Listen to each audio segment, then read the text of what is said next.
고위공직자의 헌법 및 법률 위반으로부터 헌법 질서를 수호하고자 하는 탄핵 심판의 취지를 고려하면 이 사건 계엄 선포가 고도의 정치적 결단을 요하는 행위라 하더라도 그 헌법 및 법률 위반 여부를 심사할 수 있습니다. 국회 법사위의 조사 없이 이 사건 탄핵소추안을 의결한 점에 대하여 보겠습니다. 헌법은 국회의 소추 절차를 입법에 맡기고 있고 국회법은 법사위 조사 여부를 국회의 재량으로 규정하고 있습니다. 따라서 법사위의 조사가 없었다고 하여 탄핵소추 의결이 부적법하다고 볼 수 없습니다. 이 사건 탄핵소추안의 의결이 일사부재의 원칙에 위반되는지 여부에 대해서 보겠습니다. 국회법은 부결된 안건을 같은 회기 중에 다시 발의할 수 없도록 규정하고 있습니다. 피청구인에 대한 1차 탄핵소추안이 제418회 정기회 회기에 투표 불성립되었지만 이 사건 탄핵소추안은 제419회 임시회 회기 중에 발의되었으므로 일사부재의 원칙에 위반되지 않습니다. 한편 이에 대해서는 다른 회기에도 탄핵소추안의 발의 횟수를 제한하는 입법이 필요하다는 재판관 정형식의 보충 의견이 있습니다. 이 사건 계엄이 단시간 안에 해제되었고 이로 인한 피해가 발생하지 않았으므로 보호이익이 험결되었는지 여부에 대해서 보겠습니다.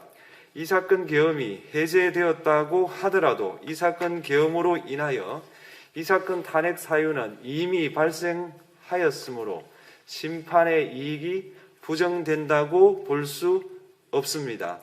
소추 의결서에서 내란죄 등 형법 위반 행위로 구성하였던 것을 탄핵 심판 청구 이후에 헌법 위반 행위로 포섭하여 주장한 점에 대하여 보겠습니다. 기본적 사실관계는 동일하게 유지하면서 적용 법조문을 철회, 변경하는 것은 소추사유의 철회, 변경에 해당하지 않으므로 특별한 절차를 거치지 않더라도 허용됩니다.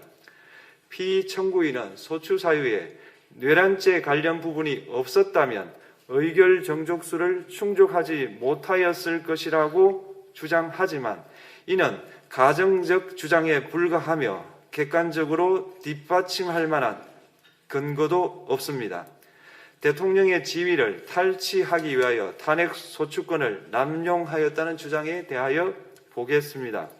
이 사건 탄핵 소추안의 의결 과정이 적법하고 피소추자의 헌법 또는 법률 위반이 일정 수준 이상 소명되었으므로 탄핵 소추권이 남용되었다고 볼 수 없습니다. 그렇다면 이 사건 탄핵 심판 청구는 적법합니다. 한편 증거법칙과 관련하여 탄핵 심판 절차에서 형사소송법상 전문 법칙을 완화하여 적용할 수 있다는 재판관 이미선, 김형두의 보충 의견과 탄핵 심판 절차에서 앞으로는 전문 법칙을 보다 엄격하게 적용할 필요가 있다는 재판관 김복형, 조한창의 보충 의견이 있습니다. 다음으로 피청구인이 직무집행에 있어 헌법이나 법률을 위반하였는지 피청구인의 법 위반 행위가 피청구인을 파면할 만큼 중대한 것인지에 관하여 살펴보겠습니다. 우선 소추 사유별로 살펴보겠습니다. 1. 이 사건 계엄 선포에 관하여 보겠습니다. 헌법 및 계엄법에 따르면 비상계엄 선포의 실체적 요건 중 하나는 전시, 사변 또는 이에 준하는 국가 비상사태로 저가 교전 상태에 있거나 사회 질서가 극도로 교란되어 행정 및 사법 기능의 수행이 현저히 곤란한 상황이 현실적으로 발생하여야 한다는 것입니다. 피청구인은 야당이 다수 의석을 차지한 국회의 이례적인 탄핵소추 추진, 일방적인 입법권 행사 및 예산 삭감 시도 등의 전횡으로 인하여 위와 같은 중대한 위기사항이 발생하였다고 주장합니다. 피청구인의 취임 후 이 사건 계엄 선포 전까지 국회는 행안부 장관, 검사, 방통위위원장, 감사원장 등에 대하여 총 22건의 탄핵소추안을 발의하였습니다.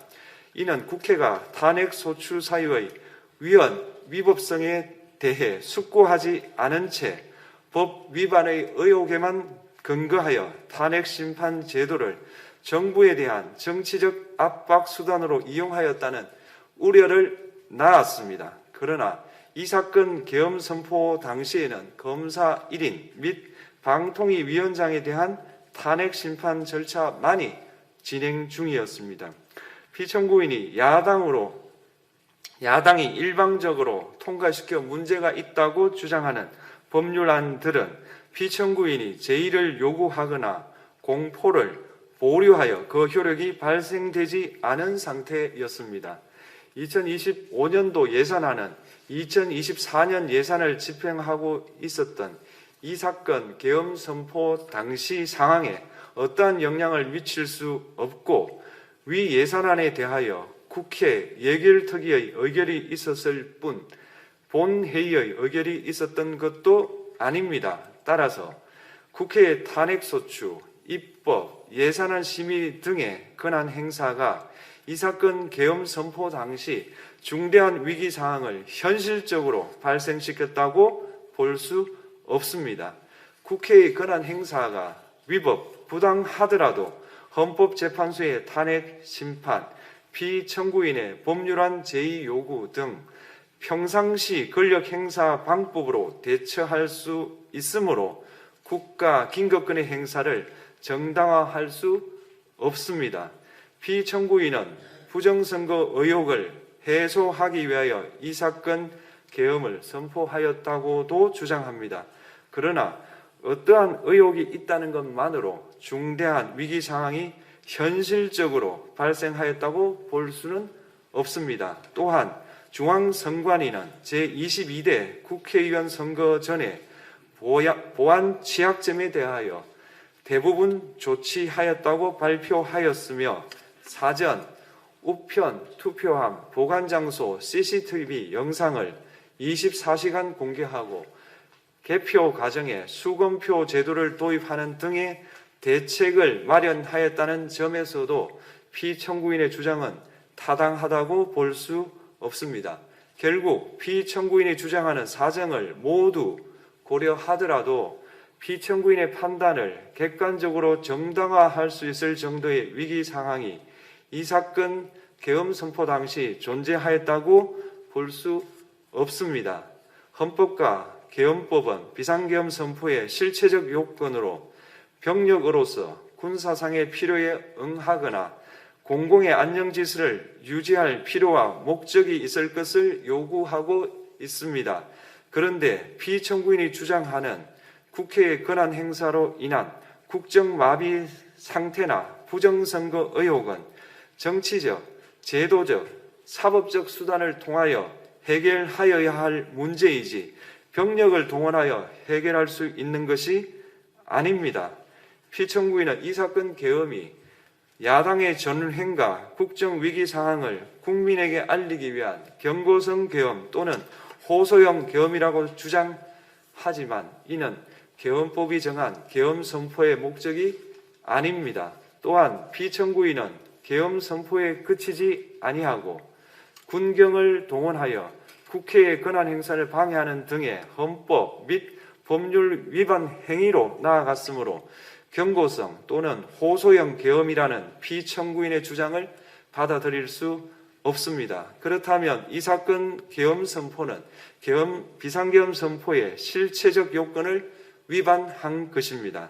다음으로 이 사건 계엄 선포가 절차적 요건을 준수하였는지에 관하여 보겠습니다. 계엄 선포 및 계엄사령관 임명은 국무회의의 심의를 거쳐야 합니다. 피청구인이 이 사건 계엄을 선포하기 직전에 국무총리 및 9명의 국무위원에게 계엄 선포의 취지를 간략히 설명한 사실은 인정됩니다. 그러나 피청구인은 계엄사령관 등 이 사건 계엄의 구체적인 내용을 설명하지 않았고 다른 구성원들에게 의견을 진술할 기회를 부여하지 않은 점을 고려하면 이 사건 계엄 선포에 관한 심의가 이루어졌다고 보기도 어렵습니다. 그 외에도 피청구인은 국무총리와 관계 국무위원이 비상계엄 선포문에 부서하지 않았음에도 이 사건 계엄을 선포하였고 그 시행 일시, 시행 지역 및 계엄사령관을 공고하지 않았으며 지체 없이 국회에 통고하지도 않았으므로 헌법 및 계엄법이 정한 비상계엄 선포의 절차적 요건을 위반하였습니다. 2. 국회에 대한 군경 투입에 관하여 보겠습니다. 피청구인은 국방부 장관에게 국회에 군대를 투입할 것을 지시하였습니다. 이에 군인들은 헬기 등을 이용하여 국회 경내로 진입하였고 일부는 유리창을 깨고 본관 내부로 들어가기도 하였습니다. 피청구인은 육군 특수전 사령관 등에게 의결 정족수가 채워지지 않은 것 같으니 문을 부수고 들어가서 안에 있는 인원들을 끄집어내라는 등의 지시를 하였습니다. 또한 피청구인은 경찰청장에게 계엄사령관을 통하여 이 사건 포고령의 내용을 알려주고 직접 6차례 전화를 하기도 하였습니다. 이에 경찰청장은 국회 출입을 전면 차단하도록 하였습니다. 이로 인하여 국회로 모이고 있던 국회의원들 중 일부는 담장을 넘어가야 했거나 아예 들어가지 못하였습니다. 한편 국방부 장관은 필요시 체포할 목적으로 국군 방첩사령관에게 국회의장, 각 정당 대표 등 14명의 위치를 확인하라고 지시하였습니다. 피청구인은 국가정보원 1차장에게 전화하여 국군 방첩사령부를 지원하라고 하였고 국군 방첩사령관은 국가정보원 1차장에게 위 사람들에 대한 위치 확인을 요청하였습니다. 이와 같이 피청구인은 군경을 투입하여 국회의원의 국회 출입을 통제하는 한편 이들을 끌어내라고 지시함으로써 국회의 권한 행사를 방해하였으므로 국회에 계엄 해제 요구권을 부여한 헌법 조항을 위반하였고 국회의원의 심의 표결권, 불체포 특권을 침해하였습니다. 또한 각 정당의 대표 등에 대한 위치 확인 시도에 관여함으로써 정당 활동의 자유를 침해하였습니다. 피청구인은 국회의 권한 행사를 막는 등 정치적 목적으로 병력을 투입함으로써 국가 안전보장과 국토방위를 사명으로 하여 나라를 위해 봉사하여 온 군인들이 일반 시민들과 대치하도록 만들었습니다. 이에 피청구인은 국군의 정치적 중립성을 침해하고 헌법에 따른 국군 통수 의무를 위반하였습니다. 3. 이 사건 포고령 발령에 관하여 보겠습니다. 피청구인은 이 사건 포고령을 통하여 국회, 지방의회, 정당의 활동을 금지함으로써 국회에 계엄 해제 요구권을 부여한 헌법조항, 정당 제도를 규정한 헌법조항, 대의민주주의 권력분리 원칙을 위반하였습니다. 비상계엄 하에서 기본권을 제한하기 위한 요건을 정한 헌법 및 계엄법 조항, 영장주의를 위반하여 국민의 정치적 기본권, 단체 행동권, 직업의 자유를 침해하였습니다. 4. 중앙선관위에 대한 압수수색에 관하여 보겠습니다. 피청구인은 국방부 장관에게 병력을 동원하여 선관위의 전산 시스템을 점검하라고 지시하였습니다. 이에 따라 중앙선관위 청사에 투입된 병력은 출입 통제를 하면서 당직자들의 휴대전화를 압수하고 전산 시스템을 촬영하였습니다. 이는 선관위에 대하여 영장 없이 압수수색을 하도록 하여 영장주의를 위반한 것이자 선관위의 독립성을 침해한 것입니다. 5. 법조인에 대한 위치 확인 시도에 관하여 보겠습니다. 앞서 말씀드린 바와 같이 피청구인은 필요시 체포할 목적으로 행해진 위치 확인 시도에 관여하였는데 그 대상에는 퇴임한 지 얼마 되지 않은 전 대법원장 및 전 대법관도 포함되어 있었습니다. 이는 현직 법관들로 하여금 언제든지 행정부에 의한 체포 대상이 될 수 있다는 압력을 받게 함으로 사법권의 독립을 침해한 것입니다. 지금까지 살펴본 피청구인의 법 위반 행위가 피청구인을 파면할 만큼 중대한 것인지 관하여 보겠습니다. 피청구인은 국회와의 대립사항을 타개할 목적으로 이 사건 계엄을 선포한 후 군경을 투입시켜 국회의 헌법상 권한 행사를 방해함으로써 국민 주권주의 및 민주주의를 부정하고 병력을 투입시켜 중앙선관위를 압수수색하도록 하는 등 헌법이 정한 통치구조를 무시하였으며 이 사건 포고령을 발령함으로써 국민의 기본권을 광범위하게 침해하였습니다. 이러한 행위는 법치국가 원리와 민주국가 원리의 기본 원칙들을 위반한 것으로 그 자체로 헌법 질서를 침해하고 민주공화정의 안정성에 심각한 위해를 끼쳤습니다. 한편 국회가 신속하게 비상계엄 해제 요구를 결의할 수 있었던 것은 시민들의 저항과 군경의 소극적인 임무 수행 덕분이었으므로 이는 피청구인의 법 위반에 대한 중대성 판단에 영향을 미치지 않습니다. 대통령의 권한은 어디까지나 헌법에 의하여 부여받은 것입니다. 피청구인은 가장 신중히 행사되어야 할 권한인 국가 긴급권을 헌법에서 정한 한계를 벗어나 행사하여 대통령으로서의 권한 행사에 대한 불신을 초래하였습니다. 피청구인이 취임한 이래 야당이 주도하고 이례적으로 많은 탄핵 소추로 인하여 여러 고위공직자의 권한 행사가 탄핵 심판 중 정지되었습니다. 2025년도 예산안에 관하여 헌정사상 최초로 국회 예산결산특별위원회에서 정액 없이 감액에 대해서만 야당 단독으로 의결하였습니다. 피청구인이 수립한 주요 정책들은 야당의 반대로 시행될 수 없었고 야당은 정부가 반대하는 법률안들을 일방적으로 통과시켜 피청구인의 제2 요구와 국회의 법률안 의결이 반복되기도 하였습니다. 그 과정에서 피청구인은 야당의 전횡으로 국정이 마비되고 국익이 현저히 저해되어 가고 있다고 인식하여 이를 어떻게든 타개하여야만 한다는 막중한 책임감을 느끼게 되었을 것으로 보입니다. 피청구인이 국회의 권한 행사가 권력 남용이라거나 국정 마비를 초래하는 행위라고 판단한 것은 정치적으로 존중되어야 합니다. 그러나 피청구인과 국회 사이에 발생한 대립은 일방의 책임에 속한다고 보기 어렵고 이는 민주주의 원리에 따라 해소되어야 할 정치의 문제입니다. 이에 관한 정치적 견해의 표명이나 공적 의사결정은 헌법상 보장되는 민주주의와 조화될 수 있는 범위에서 이루어져야 합니다. 국회는 소수 의견을 존중하고 정부와의 관계에서 관용 그리고 자제를 전제로 대화와 타협을 통하여 결론을 도출하도록 노력하였어야 합니다.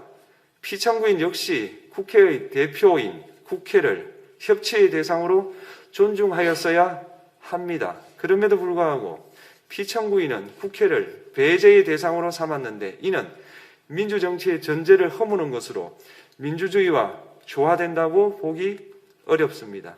피청구인은 국회의 권한 행사가 다수의 횡포라고 판단했다 하더라도 헌법이 예정한 자구책을 통해 견제와 균형이 실현될 수 있도록 하였어야 합니다. 피청구인은 취임한 때로부터 약 2년 후에 치러진 국회의원 선거에서 피청구인이 국정을 주도하도록 국민을 설득할 기회가 있었습니다. 그 결과가 피청구인의 의도에 부합하지 않더라도 야당을 지지한 국민의 의사를 배제하려는 시도를 하여서는 안 되었습니다. 그럼에도 불구하고 피청구인은 헌법과 법률을 위반하여 이 사건 계엄을 선포함으로써 국가 긴급권 남용의 역사를 재현하여 국민을 충격에 빠뜨리고 사회, 경제, 정치, 외교 전 분야의 혼란을 야기하였습니다. 국민 모두의 대통령으로서 자신을 지지하는 국민을 초월하여 사회 공동체를 통합시켜야 할 책무를 위반하였습니다. 군경을 동원하여 국회 등 헌법기관의 권한을 훼손하고 국민의 기본적 인권을 침해함으로써 헌법소의 책무를 저버리고 민주공화국의 주권자인 대한국민의 신임을 중대하게 배반하였습니다.